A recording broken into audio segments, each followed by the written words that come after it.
साथियों नमस्कार। आपका भाई रजत सिंह।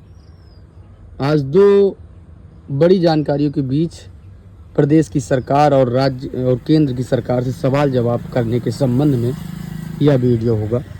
साथियों, आप देख रहे होंगे दो पेपर कटिंग जो आपके बीच में दिख रही होगी कि ये केंद्र की भर्ती आई, वो भी इतने दिनों बाद।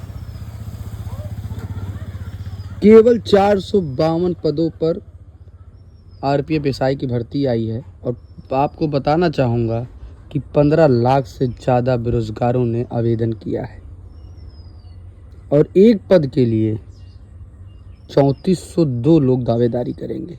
ये है हमारी केंद्र सरकार का हाल और ये है रोजगार का सवाल। तो साथियों, जहाँ पर केंद्र सरकार के द्वारा इतने दिनों बाद रेलवे में आरपीएफ एसआई की भर्ती आई, वो भी केवल 452 पदों पर, और बेचारे लाखों करोड़ों युवा बेरोजगार ने इसमें आवेदन किया। 15,38,000 बेरोजगारों ने आवेदन किया। अब आप सोचिए कि जहां हमारी केंद्र की सरकार रेलवे में 452 पदों पर भर्ती कर रही है, वहीं झारखंड एक क्षेत्रीय पार्टी ने बिगुल फूंका है कि हम 10 लाख लोगों को नौकरी देंगे। आपके बीच में ये भी पेपर कटिंग देख रहे होंगे लगी हुई है कि झारखंड जो है 10 लाख युवाओं को नौकरी देने का वादा कर रहा है और अपने घोषणा पत्र में साझा किया है। और वहीं हमारा पड़ोसी राज्य बिहार भी नौकरियों की भरमार के साथ लगातार भर्तियों का विज्ञापन निकाल रहा है। और वहीं हमारे आदरणीय मुख्यमंत्री श्री योगी आदित्यनाथ जी 1 ट्रिलियन इकोनॉमी का दावा पेश करने वाले आज भी 6 वर्षों से ज़्यादा के समय से कोई भी नई प्राथमिक शिक्षक भर्ती का विज्ञापन नहीं जारी कर पाए। और भर्ती तो छोड़िए, 27,000 विद्यालयों को बंद करने का पर ही काम शुरू हो गया था, लेकिन आप सबकी एकजुटता और साथ ने विद्यालय बंद होने से बचा दिया। लेकिन एक पेपर की कटिंग वायरल इसमें भी हो रही है कि शायद मर्ज करने पर सरकार काम करेगी। तो साथियों, हम सब हर बिंदु पर नज़र बनाए रखेंगे और पूरा प्रयास करेंगे कि सरकार न विद्यालय मर्ज कर पाए न बंद कर पाए, और जो रिक्त पद केंद्रीय शिक्षा मंत्रालय द्वारा 1,42,000 पदों पर बोला गया है, उस पर भर्ती का विज्ञापन जारी करें। साथियों, इसी के लिए हमने सभी साथियों से अपील की थी। कोई ना बीएड है, ना कोई बीटीसी है, ना कोई डीएलएड है। सभी भाई भाई हैं। आपस में लड़ने से, बीएड बीटीसी करने से कोई चीज़ें हल नहीं निकल रहा है। ना बीएड वालों के लिए भर्ती आ रही है, ना बीटीसी वालों के लिए भर्ती आ रही है। केवल सरकार, उत्तर प्रदेश की सरकार आपको केवल धर्म कटोगे तो बटोगे तो कटोगे जैसे नारे में उलझा रखा है। उत्तर का प्रदेश का युवा केवल इसी धर्म, मंदिर, मस्जिद आदि मुद्दों पर एकदम गुमराह हुआ है। हमारी उत्तर प्रदेश की सरकार भर्तियों को निकालने के बजाय आत्मनिर्भर बनाने पर कार्य कर रही है, जो कि एक राष्ट्रीय पार्टी होने के बाद हमारी भाजपा की सरकार युवाओं को केवल आत्मनिर्भर बनाने पर काम कर रही है। वहीं हमारे पड़ोसी राज्य, चाहे बिहार हो या तो झारखंड हो, जितनी भी क्षेत्रीय पार्टियां हैं जिनकी सत्ता है, वो अभी तक रोजगार मुद्दे पर काम कर रही है। तो जहां एक तरफ आदरणीय योगी आदित्यनाथ जी बोलते हैं हमारा उत्तर प्रदेश 1 ट्रिलियन इकोनॉमी का प्रदेश हो चुका है, जहां राज्य प्रदेश केंद्र की सरकार बोलती है नौकरी कोई कमी नहीं है, हम करोड़ों पद देंगे, आज वहीं पर रेलवे विभाग द्वारा 452 पदों की जो दरोगा भर्ती आरपीएफ में निकली, वो भी इतने वर्षों के बाद, काफ़ी वर्षों के बाद निकली। उसमें जिस तरीके से बेरोजगारियों का आंकड़ा देखने को मिला, वो बहुत ही निंदनीय है, बहुत ही विचारणीय है कि सेंट्रल की नौकरी में पूरे भारत के लोग आवेदन करते हैं और वहीं झारखंड जैसे राज्य में 10 लाख नौकरी केवल अपने राज्यों को देने की घोषणा की गई है। तो यह कहीं ना कहीं केंद्र सरकार को क्षेत्रीय पार्टियों से सीखना चाहिए, राज्य की सरकारों पर ध्यान देना चाहिए कि जहां पर गैर भाजपा की सरकार है वहाँ रोजगार मुद्दे पर काम किया जा रहा है।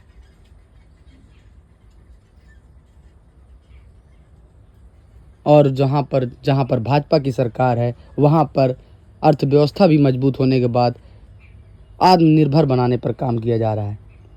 रेलवे विभाग को शर्म करनी चाहिए कि आज 4 साल के बाद आरपीएफ एसआई की भर्ती आई और इतने कम पदों में आई, और जिस तरीके से इतने ताबड़तोड़ आवेदन हुए, ये कहीं ना कहीं उनको सोचना चाहिए।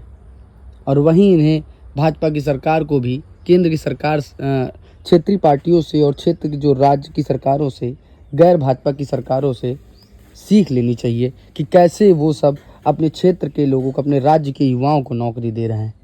आज बिहार में ताबड़तोड़ भर्तियां आ रही हैं। झारखंड में आने के लिए 10 लाख लोगों को अब बोला गया है। आज हमारा उत्तर प्रदेश में क्या देखने को मिल रहा है?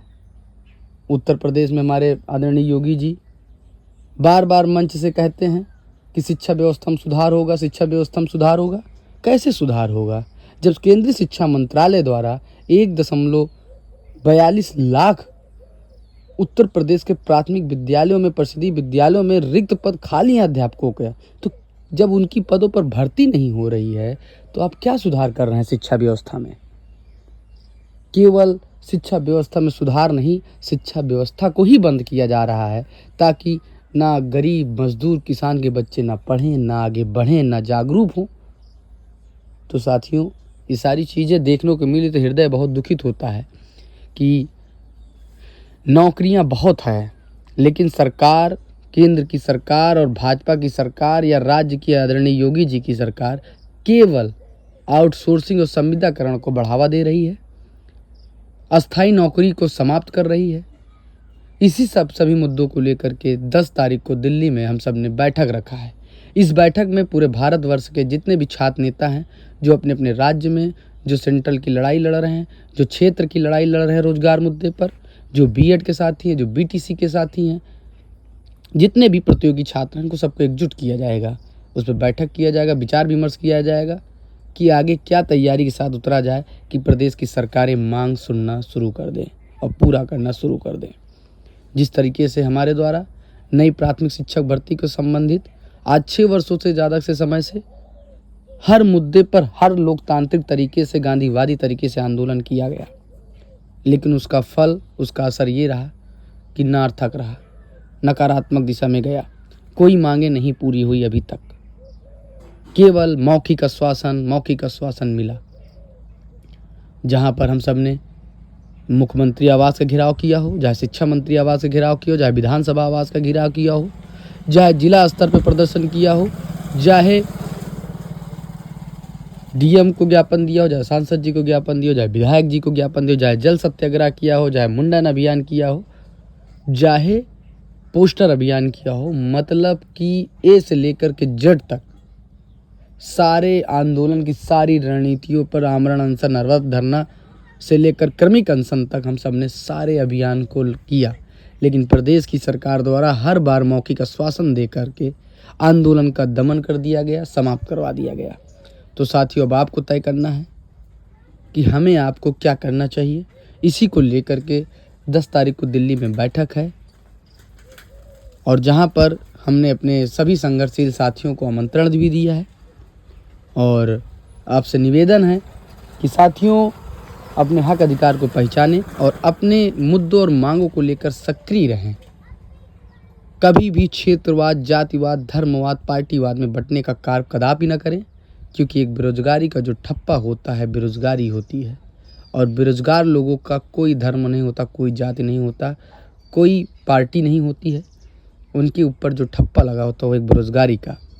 तो साथियों, आज की जो प्रमुख खबरें थी, उस प्रमुख खबरों को लेकर आपके बीच में साझा किया कि एक तरफ हमारी केंद्र की सरकार पूरे भारत में 400 से ज़्यादा पद पर आरपीएफ एसआई की भर्ती निकाल रही है, और जिसमें पूरे भारत के लोग आवेदन कर रहे हैं, और एक हमारा झारखंड के क्षेत्रीय पार्टियां जो है 10 लाख पदों पर भर्ती देने की घोषणा कर रही हैं। एक हमारा बिहार, बगल में सटा हुआ बिहार है, वहाँ पर भर्तियों की भरमार हो रही है। जहाँ बिहार के युवा अदर राज्यों में नौकरी के लिए पलायन करते थे, आज वही बिहार में पूरे भारतवर्ष के बेरोजगार युवा नौकरी के लिए पलायन करने के लिए मजबूर हैं। तो साथियों, ये चीज़ें हमको आपको जाननी चाहिए और मुद्दे पर सक्रिय और सार्थक रहना चाहिए। धन्यवाद साथियों।